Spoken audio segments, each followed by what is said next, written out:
هصير أحسن هصير أحسن.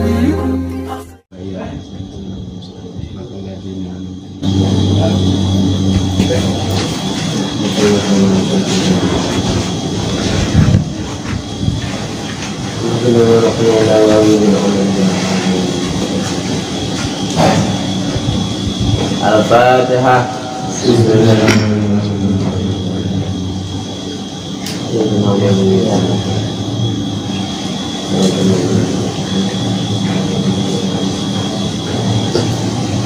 Assalamualaikum warahmatullahi wabarakatuh.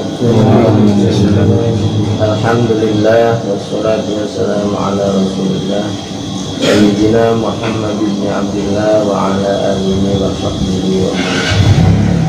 Rabbi shrah li sadri wa yassir li amri wa hlul 'uqdatam min lisani yafqahu qawli waj'alni waziran min ahli. Qala mu'allifu rahimahullah wa nafa'ana. Allahumma yassir lana wa la tu'assir alaina. Allahumma anfa'na bima 'allamtana. Allahumma anfa'na bima naqul. Futuhal 'arifin bi rahmatika ya arhamar rahimin. Walhamdulillahi rabbil alamin. Yang saya hormati dan yang saya muliakan segenap karyawan Dompet Bapak, yang mudah-mudahan saya doakan semuanya selalu dalam lindungan Allah Subhanahu wa taala, memberikan kesehatan sehat jasmani maupun rohaninya.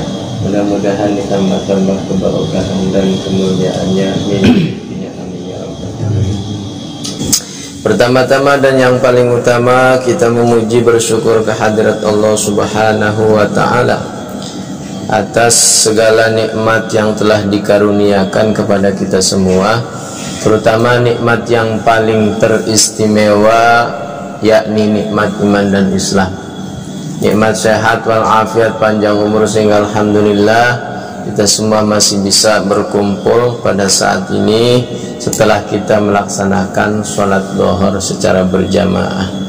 Mudah-mudahan segala ibadah kita, baik ibadah wajib ataupun sunnahnya, diterima oleh Allah Subhanahu wa ta'ala. Amin ya rabbal alamin.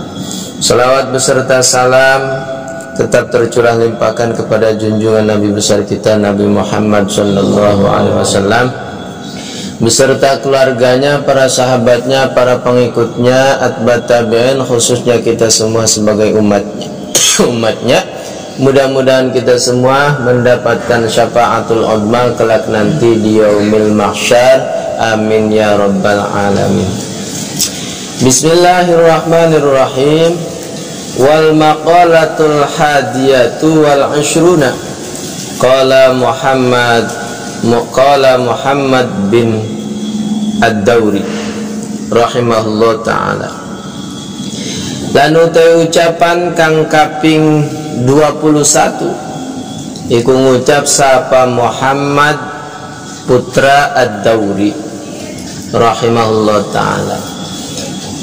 Ing lafaz syaqa iblisu bi khamsati asya'a lam yuqirra bi zambi wa lam yandam wa lam yalum nafsahu wa lam ya'zam ala taubati wa qanato mir rahmatillahi wa qanato mir rahmatillahi.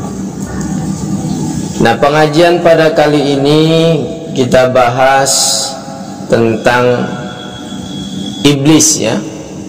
Iblis itu dulunya namanya Azazil, minal malaikat, sebagian daripada malaikat.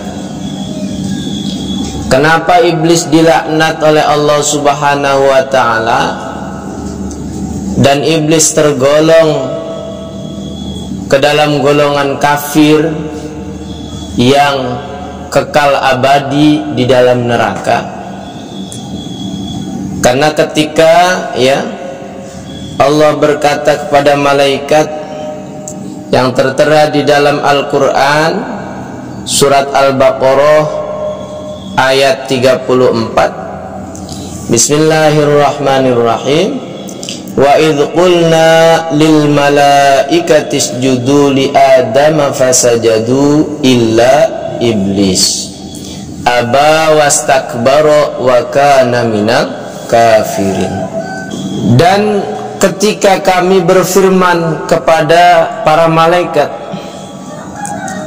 Allah berkata kepada para malaikat, wahai malaikat, sujudlah kamu kepada Adam dengan sujud ta'zim.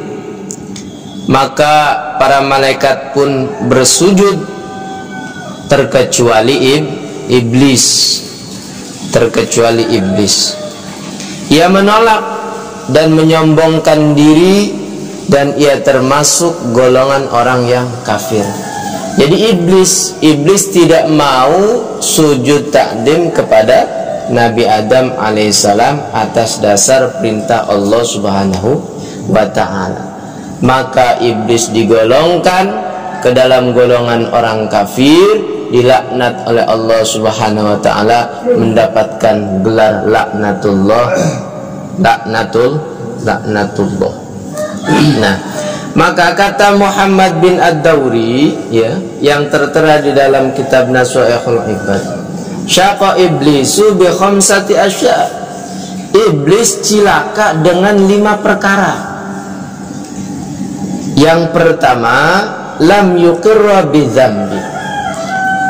Ketika iblis melakukan dosa, bermaksiat kepada Allah, tidak mau taat perintah Allah subhanahu wa ta'ala, disuruh sujud takdim kepada Nabi Adam, iblis tidak mau taat perintah Allah subhanahu wa ta'ala. Lam yuqirra bidzambi, iblis tidak mengakui dosanya, malah sombong. Ngapain saya sujud ke Nabi Adam? Dia tidak mengakui perbuatan dosanya. Satu, ya. Walam yandam, ketika ia tidak mengakui perbuatannya tidak taat kepada Allah subhanahu wa ta'ala itu merupakan maksiat, dosa, ya, bahkan dia tidak menyesali dosanya. Tuh, dia tidak menyesali dosanya. Walam yalum nafsahu, dan dia juga tidak mencela pribadinya, ya. Jadi menganggap dirinya hebat, menganggap dirinya benar, sehingga ia berkata, iblis kan berkata, ya, khalaqtani minnar, ya Allah, engkau ciptakan aku dari neraka, dari api. Wa khalaqtahu min tin, dan engkau ciptakan Adam dari tanah liat. Ketika diadukan api dan tanah liat, pasti yang menang api. Nah itu tuh. Jadi dengan kesombongannya iblis tidak mengakui dosanya, bahkan tidak merasa menyesal, ya, ketika ia melakukan dosa, tidak mau taat perintah Allah subhanahu wa ta'ala, disuruh sujud takdim kepada Nabi Adam alaihissalam. Walam ya'zam ala taubati, dan yang ketiga, iblis tidak mau berniat untuk tobat kepada Allah, ya, tidak mau, tidak ada cita-cita di dalam hati iblis itu, ya, tidak mau kembali bertobat kepada Allah subhanahu wa ta'ala. Wa qanita min rahmatillah, sehingga dia putus dari rahmat Allah subhanahu wa ta'ala. Manusia pun begitu. Ketika manusia berbuat dosa, akan tetapi dia tidak mengakui perbuatan dosanya, nganggap benar sendiri, dan tidak menyesali, ya, perbuatan maksiatnya,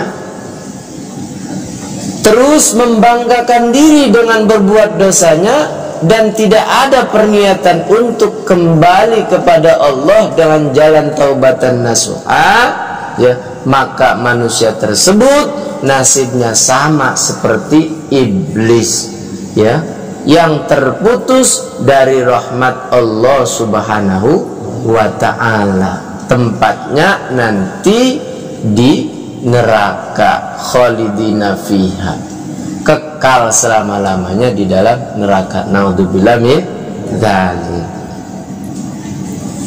Beda dengan Nabi Adam. Ketika Nabi Adam berbuat dosa, ya, apa dosa Nabi Adam? Ya, dosa Nabi Adam, ya, ketika Allah berkata kepada Nabi Adam dan istrinya Siti Hawa, wala taqraba hadhihi syajarata fatakuna minadh dhalimin. Nabi Adam dan Siti Hawa, janganlah kalian dekati ini, ya, pohon ini, jangan. Jikalau kalian mendekati, maka kalian akan terjadi golongan orang-orang yang zalim. Fa'azallahuma syaitanu anha fa'akhrajahuma mimma kana fi. Maka setan menggoda Nabi Adam dan Siti Hawa. Akan tetapi berbeda dengan iblis, Nabi Adam ketika makan buah khuldi, ya, aqarra bi dzambi, dia mengakui dosanya. Ya Allah, saya ini berbuat dosa, ya. Bahkan dia menyesali, ya, perbuatan dosa tersebut. Itu merupakan larangan Allah, dia lakukan, berarti dia berbuat dosa, maka dia menyesali, ya, sehingga Nabi Adam alaihissalam berdoa kepada Allah sambil sujud mengucapkan, Rabbana zalamna anfusana wa illam taghfir lana wa tarhamna lanakunanna minal khasirin. Nah, itu bentuk pengakuan, ya, pengakuan Nabi Adam setelah berbuat maksiat, ya, melanggar larangan Allah Subhanahu wa ta'ala. Terus Nabi Adam juga, ya, merasa salah, ya, merasa salah, mengakui dosanya, terus mencela pribadinya. Ini masalah saya, salah saya ini. Wa asrafit taubati, dan bergegas Nabi Adam tobat kepada Allah Subhanahu wa ta'ala, sehingga Allah, ya, menerima tobatnya Nabi Adam, dan Nabi Adam, ya, tersambung, tidak putus dari rahmat Allah Subhanahu wa ta'ala, meskipun Nabi Adam berbuat dosa di dalam surga. Kayak gitu seharusnya, ya.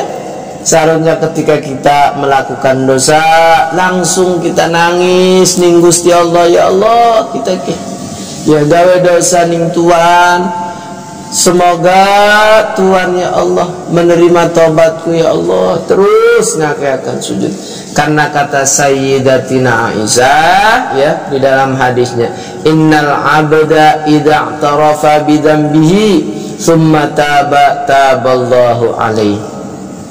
Sesungguhnya seorang hamba ketika ia mengakui perbuatan dosanya, kemudian ia bertobat, maka Allah menerima tobatnya. Alhamdulillah. Mudah-mudahan kita semua termasuk golongan orang yang selalu meminta ampunan dosa kepada Allah Subhanahu wa ta'ala akan kesalahan-kesalahan kita, sehingga Allah menerima tobat kita. Amin ya rabbal alamin. Mungkin itu saja, ya, pengajian pada hari ini. Kurang lebihnya saya mohon maaf. Hadanallahu wa iyyakum ajma'in. Summa assalamualaikum warahmatullahi wabarakatuh. Sallallahu ala nuril mubin Ahmad al-Mustafa Sayyidil Mursalin wa ala alihi wa sahbihi ajma'in. Sallallahu rabbuna ala nuril mubin Ahmad al-Mustafa Sayyidil Mursalin.